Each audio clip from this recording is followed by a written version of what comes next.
शिवाय नमः। ओम श्री गणेशाय नमः। श्री शिव महापुराण के द्वितीय रुद्र संहिता के सृष्टि खंड में अब छठवां अध्याय। इसमें महाप्रलय काल में केवल सद ब्रह्मा की सत्ता का प्रतिपादन, उस निर्गुण निराकार ब्रह्मा से ईश्वर मूर्ति सदाशिव का प्राकट्य, निर्गुण ब्रह्मा से सदाशिव का प्राकट्य का वर्णन, सदाशिव के द्वारा स्वरूपभूत शक्ति अंबिका का प्रकटीकरण, उन दोनों के द्वारा उत्तम क्षेत्र काशी या आनंद वन का प्रादुर्भाव, शिव के वामांग से परम पुरुष विष्णु का आविर्भाव और उनके सकाश से प्राकृतिक तत्वों की क्रमशः उत्पत्ति का वर्णन, ये सारा वर्णन छठवें अध्याय में किया गया है। ब्रह्मा जी कहते हैं,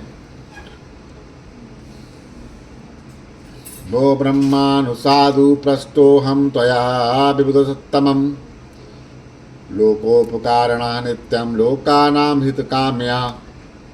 हे ब्रह्मांड, हे देव शिरोमणि, आप सदा समस्त जगत के उपकार में ही लगे रहते हैं। आपने लोगों के हित की कामना से बहुत उत्तम बात पूछी है।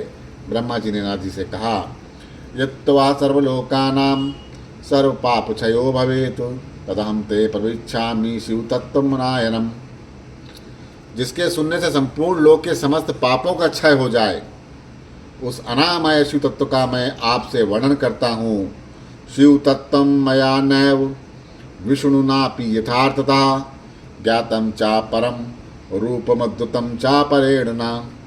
शिव तत्व का स्वरूप बड़ा ही उत्कृष्ट और अद्भुत है, जिसे यथार्थ रूप से मैं न जान पाया हूँ, न विष्णु जान पाए और न कोई दूसरा ही जान पाया है। महाप्रलय काले चा नष्टे स्थावर जंगमय असि तत्तमोमयम सर्वनर्क ग्रहतारकम।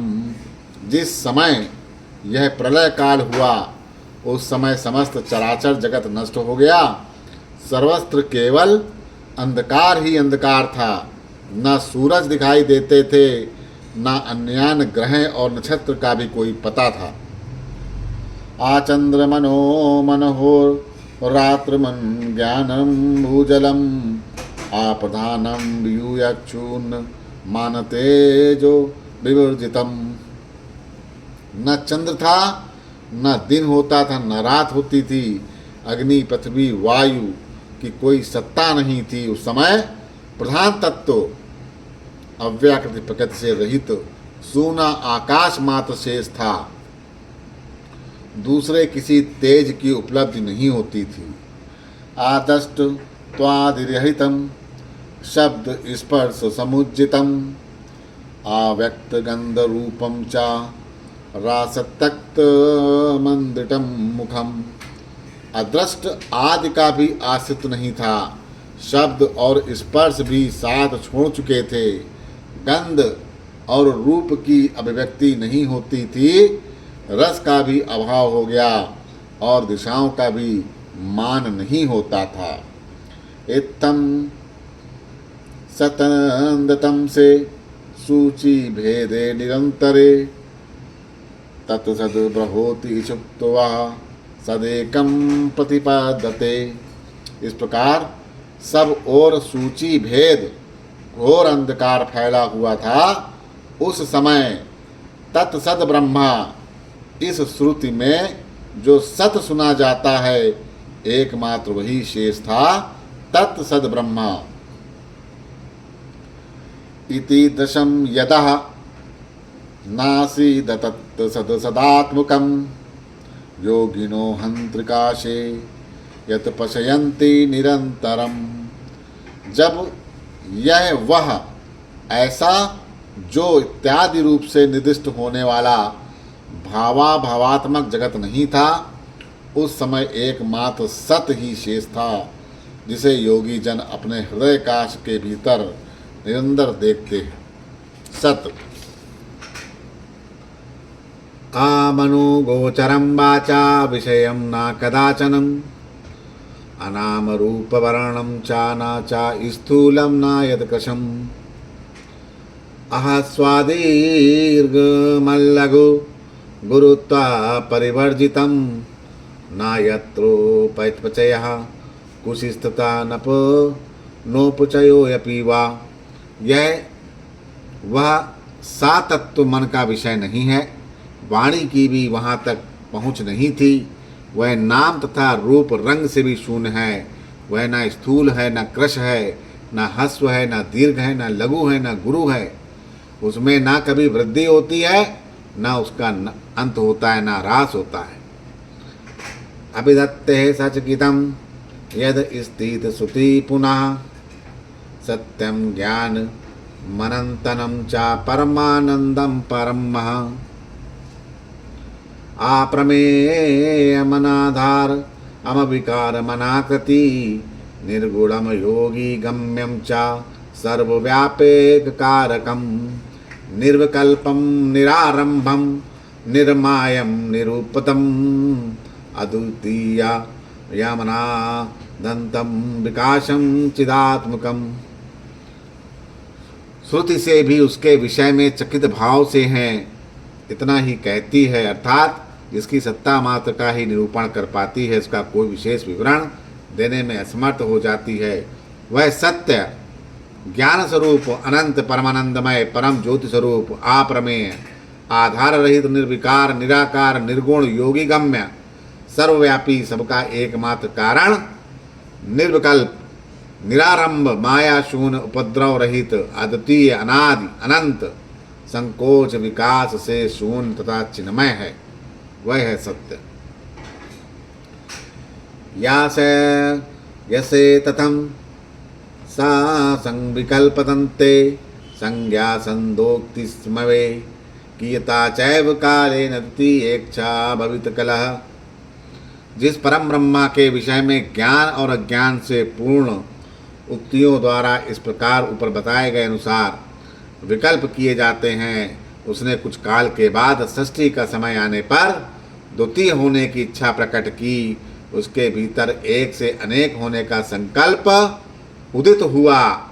अमूर्तेन स्वामूर्तश्च तेन कल्पि स्वलीलया सर्वै शृणु गुणोपवेता सर्वज्ञानमयी शुभा सर्वगा सर्वरूपा च सर्वद्रक्ष सर्वकारिणी सर्वेकबंधा सर्वाधा सर्वदा सर्वसंस्कृति। तब उस निराकार परमात्मा ने अपनी लीला शक्ति से अपने लिए आकार को की कल्पना की। वह मूर्ति संपूर्ण ऐश्वर्य गुणों से संपन्न सर्वज्ञानमयी शुभ स्वरूपा सर्वव्यापनी सर्वरूपा सर्वदर्शनीय सर्वकारिणी सबकी एकमात्र वंदनीय सर्वाधा सब कुछ देने वाली और संपूर्ण संस्कृतियों का केंद्र थी, सारी संस्कृतियों का केंद्र। परिकल्पयेति ताम मूर्तिमैश्वरी नाम शुद्ध रूपणीम अद्वितीयमनंदान्तम सर्वभासम चिदात्मकम। उस शुद्ध स्वरूपिणी ईश्वर मूर्ति की कल्पना करके वह अद्वितीय अनादि अनंत सर्व प्रकाशक चिन्मय सर्वव्यापी और अविनाशी परम ब्रह्मा अंतर्हित हो गया।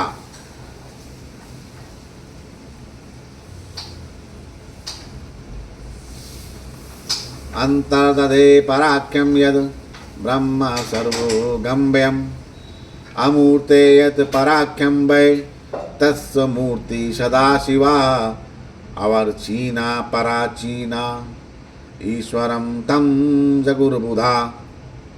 जो मूर्ति रहित परम ब्रह्मा है उसकी मूर्ति चिन्मय आकार भगवान सदाशिव हैं। अर्वाचीन और प्राचीन विद्वान उन्हीं को ईश्वर कहते हैं। शक्ति इस्तादय कालिनापि स्वरम विहृता तनु स्वाविग्रहात् स्वयं सृष्टः स्वशरीरान पायनी। उस समय एकाकी रहकर स्वेच्छानुसार विहार करने वाले उन सदाशिव ने अपने विग्रह से स्वयं ही एक स्वरूप भूता शक्ति की सृष्टि की, जो उनके अपने श्री अंग से कभी अलग होने वाली नहीं थी। प्रधानम प्रकृतम ताम चा माया नाम गुणवतीं परां बुद्धित्वावस्यः जन्नीमाहु विकृति वर्जिताम्। उस पराशक्ति को प्रधान प्रकृति, गुणवती, माया बुद्धि तत्व की जननी तथा विकार रहित बताया गया है।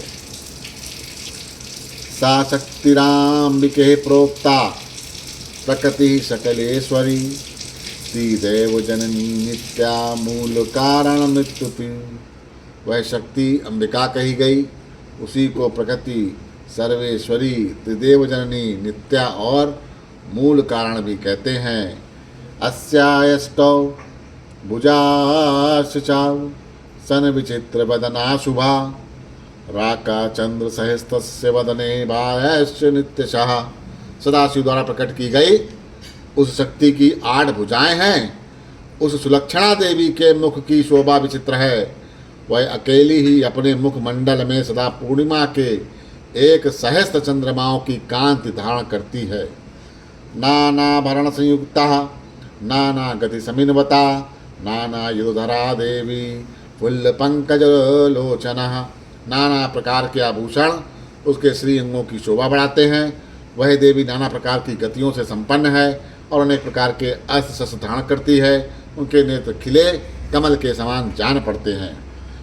आचिंतयेत तेजसा युक्ता सर्वयोनि समूदता एकाकनी यदा माया संयोग चापायनिका। वह अचिंत्य तेज से जगमगाती रहती है। वह सबकी योनि है, सदा उद्यमशील रहती है। एकाकनी होने पर भी माया संयोगवशात अनेक हो जाती है। परा पुमानीश्वरा सा शिवः शंभूर्णीश्वरः शीर्षे मंदाकनी दारी भालचंद्र स्त्रीलोचना। वे जो सदाशिव हैं उन्हें परम पुरुष ईश्वर शिव शंभु और अनीश्वर कहते हैं। वे अपने मस्तक पर आकाश गंगा को धारण करते हैं। उनके भाल देश में चंद्रमा शोभा पाते हैं। उनके 5 मुख हैं और प्रत्येक मुख में 3 नेत्र हैं। पंचवक्रा प्रसन्नात्मा 10 बाहु स्त्री शूलधका कर्पूर गौर सूसितो भस्मोदूलित विग्रह। 5 मुख होने कारण वे पंचमुख कहलाते हैं। उनका चित्त सदा प्रसन्न रहता है। वे 10 भुजाओं से युक्त और त्रिशूलधारी हैं। उनके श्री अंगों की प्रभा कपूर के समान श्वेत गौर है। वे अपने सारे अंगों में भस्म रमाए रहते हैं। युगपच्च तया शक्तया शाकम काल स्वरूपणा शिवलोकाविदम क्षेत्रम निर्वृतम तेन ब्रह्माणा तदेव काशिकेत एत प्रपोचते क्षेत्रमुत्तमं परम निर्वाण संख्यान सर्वोपरि विराजितम। उन काल रूपी ब्रह्मा ने एक ही समय शक्ति के साथ शिवलोक नामक क्षेत्र का निर्माण किया। उस उत्तम क्षेत्र को ही काशी कहते हैं। वह परम निर्वाण का मोक्ष का स्थान है। वह परम निर्माण यह मोक्ष का स्थान है जो सबके ऊपर विराजमान होता है। तभ्यानाम चा रममाणाभ्यानाम तस्मिन् क्षेत्रे मनोरमे परमानंद रूपभ्यानाम परमानंद रूपेणम। ये प्रियतमा, ये प्रिया प्रियतम रूप में शक्ति और शिव जो परम स्वरूप हैं उस मनोहर क्षेत्र में नित्य निवास करते हैं। काशीपुर परम रूपिणी है। मुने प्रेला काले आपि न तत्क्षेत्रम कदाचन विनुत्तम ही शिवाभ्यानाम यदि विमुक्तम ततो विवाह। हे मुने, शिव और शिवा ने प्रलय काल में भी कभी उस क्षेत्र को अपने सानिध्य से मुक्त नहीं किया। इसीलिए विद्वान पुरुष उसे अविमुक्त क्षेत्र भी कहते हैं। बोलो श्री शंकर भगवान की जय हो।